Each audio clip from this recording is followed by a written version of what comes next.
What's going on, America? This is Kevin from Kevin's Corner, where I try to make sense out of nonsense. And I'm on my way to salsa dancing, and I ran across a little clip that kind of sums up every feeling that I have, and I'm sure many of you have, about CNN. When you hear the word CNN, what comes to your mind? Perhaps doo-doo, maybe vomit. How about a open sore filled with gangrene and pus coming out of it? How about a rat served on a dirty hubcap with an apple in its mouth? How about a dirty diaper filled with fresh poop and peanuts and corn in it, and you wonder, how did that even get in there? Because the baby's not old enough to eat corn and peanuts. I mean, all types of nasty things come to my mind when I hear the word CNN. It's kind of like certain animals that invoke just disgust, like animals you can't even see as cute. I don't care how little and furry they are. Even when they're born, they're ugly, like possums. Possums are ugly all the time. Newborn baby possum is still ugly as an adult possum. There's nothing you can say that makes me feel good about hearing the word CNN. In fact, a little vomit comes up in my throat every time I hear it. And this is the reason why. Because of clips like this. Now, this is Tammy Bruce. She plays this little clip from CNN, and they have this guy on there.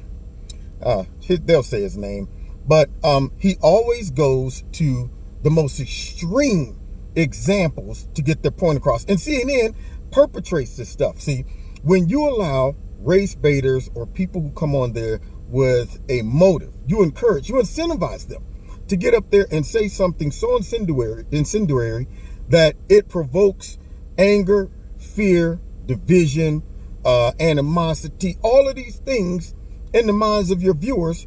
You're complicit. You're part of the problem and not the solution. So when CNN talks about the president's very divisive in his language, no, they're lying, because they're the ones that give a platform to people to get up there and spew garbage like I'm about to let you hear. Let me pull my skull cap down, because see, when I got the skull cap on, that means I'm about to go Rocky on them. Hey, yo, Agent, maybe, hey, I'm a fighter. Nothing is over, okay? Anyway, so let's listen to this little clip of CNN talking about impeachment. Let's hear this. Trial attacks against Senate Majority Leader Mitch McConnell. Take a look at this. Yes, let's look at this. These senators, Democrats and Republicans, have an obligation to hear the facts, to hear witnesses, and make a decision. And for Mitch McConnell to say he's working with the White House, coordinating with the defendant in this trial before the trial has even begun is atrocious. He may think he's a judge impaneling an all-white jury for a Klansman trial in Mississippi in 1965. Just awful. I mean, talk about... It is awful. See, this is the stuff that makes me sick to the stomach when I hear about CNN. When I hear about CNN, I think of Ebola. These comparisons are actually, legit, considering what he just did. CNN is to news as Ebola is to, death, I guess. I mean, these are comparisons that I say, okay, yeah, these are legitimate. But they bring this guy on, and the thing that bothers me the most about what he said is the way he said it. His voice. For Mitch McConnell and the rest of them to come out of here. Why don't he get some Vicks vaporizer and rub it up under his nose? Rub his chest down a little bit, break all that mucus up. This man right now has 2 nose plugs in. He sounds like a Simpson character, and they bring him on. That's what's bothering me the most about this. Not the fact that this man compares Mitch McConnell and the way that the Senate is handling this to a Klansman trial, stacking the deck like it's the case of Emmett Till in the South or something, where you already knew the jury was like, I don't know what you're talking about. My friends didn't do anything. For him to make this comparison, which is encouraged by CNN and the Democrats and the left and all these liberal stations, they encourage that stuff. That's their style. That is their go-to. It is, let's go to the most worst thought that most humans have in history. When you start saying things like the Klan, or you start saying things like Nazis and things like that invoke anger, slavery, stuff like that. you now have become a part of the problem. Most people wouldn't be thinking about it unless you drop the subliminal into their minds. By bringing this snotty-nosed guy on TV talking about this is like Mitch McConnell bringing us Klans. I wanted to bring in a vacuum and just stuff it right up his nostrils and turn it up to high and suck all that mucus right out of his nostrils because he sounds ridiculous and he's saying stuff that is ridiculous. He sounds completely stupid on multiple levels. The voice alone, and then what he just said. So now, some poor Joe sitting at home that has been a victim of this type of manipulation for years, when he hears this, they're like the Klan. That's what these guys are like. They're like the Ku Klux Klan. So CNN, they win the Make Me Want to Throw Up in My Mouth Award of the year. That's what they win by bringing these race baiters on, white and black, okay? Because see, that's what you got. That's the major you have to get on CNN. You got to go through race baiting 101. They're like, did you complete your race baiting training? Well, yeah, I did. Well, can you give me a little example of it? Well, yes, absolutely. Anything that don't go our way, first things first, blame it on racism. Secondly, always have in your Rolodex a whole bunch of historical racist times or people that you can just refer to and compare people and things to that really aren't comparable. But we just do it anyway because sometimes it go over people's head and they get emotional and don't think it through. Am I doing good? Yeah, you got it right on. Let's bring them on. See, that's how you get on CNN, if you know how to race bait. And yet they're supposed to be a legitimate news station. Who allows people to come on there and say things like this without checking them? I don't understand. I mean, if I was the commentator, I'd be like, whoa, easy, Tiger, easy. Simmer down there, boy, simmer down there. Now, first things first, are you sick?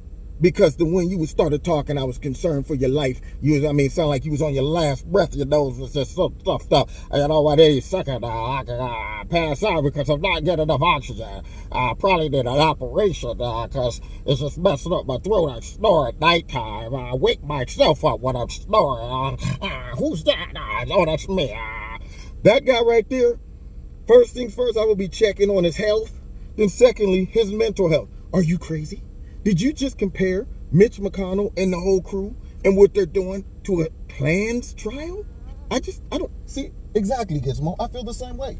So this is what bothers me about CNN and the fake news. Gizmo. Okay, I thought he got trapped under the seat or something. He's down there making noises, sound like the guy I just heard. I want to find out his name. What's his name? Being triggered. Now, is anybody actually buying this political circus? No. Joining us now with more is Fox News contributor Sarah Carter and the author of Witch Hunt, Fox News legal analyst Greg Jarrett. Okay, Greg. Thank you both for joining me tonight. I know we're going to get right down to the heart of what all of this is. What we just listened to is just absolutely awful. Greg, let me start with you because we see a number of headlines here after all of this stuff with the impeachment about how it was urgent and it kept the Republicans from being able to do certain things because the time was short because you had this bad, horrible man in the White House who had to be stopped. Suddenly now it's like, we got all the time in the world. Exactly.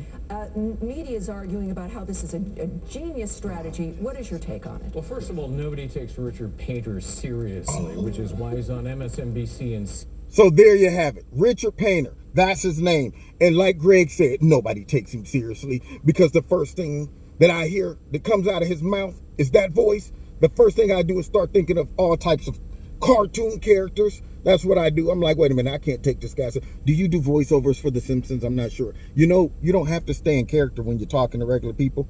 Oh, that's your voice? Oh my goodness. How do you live? Are you married? How did you get a wife with that? I mean, could you imagine meeting someone like that? Hi, how you doing? My name is Jedi. Hello, my name is Richard Painter. Oh, I tell you what, you're a cool guy, but I'm going to need you to fake like you're deaf when we go meet my family, okay? Because remember the rules. You're not allowed to talk. I'll answer all the questions, okay? Yeah. Hi, Mom, Dad, this is Richard. He can't speak. I'll be answering all of his questions for him. Yeah, you don't want that voice around your family. You don't even want to take the risk of that voice being passed down to your kids genetically. Your kid come out, they smack your kid on the butt. It's like, why, I want a bottle. That's what I want. You're like, oh God, stuff that kid back up in there.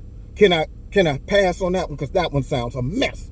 So anyway, You've been listening to Kevin and Kevin's Corner. I'm sorry, I had to go in on Richie because he said something absolutely stupid. And anybody out there listening to him and giving him the then you fall into that category too. Now, it might be tight, but it's right. I hate to tell you the truth. It hurts sometimes, but you'll be better in the morning. Like my Uncle Ron said, you'll be all right. Now, you've been listening to Kevin and Kevin's Corner. Don't forget to check me out every Wednesday night, 7:30 live in Kevin's Corner on YouTube, Facebook, and my radio blog talk show. Hit like, hit share, hit subscribe, and the notification button. See, y'all have been noticing that you ain't been getting notifications. My numbers aren't growing. They got me stuck on 153 for 3 months. That's impossible. I don't even think it's mathematically possible for that to happen. But nonetheless, it is what it is. So they're playing games. So you got to check, make sure you're still subscribed, and that you also are having your notifications set to all. Check out Extreme Teas, my sponsor. And if you like something, put my name, Kevin, in the promo code. You'll get a 20% discount, right, Gizmo? Yeah, you like discounts, don't you? And also, what else? Oh, if you want to donate to Kevin and Kevin's Corner, feel free. There's a link in the bottom of this video to do that as well. And you can find me on Facebook and Twitter. And we'll see y'all next time in Kevin's Corner. God bless. See you in Kevin's Corner.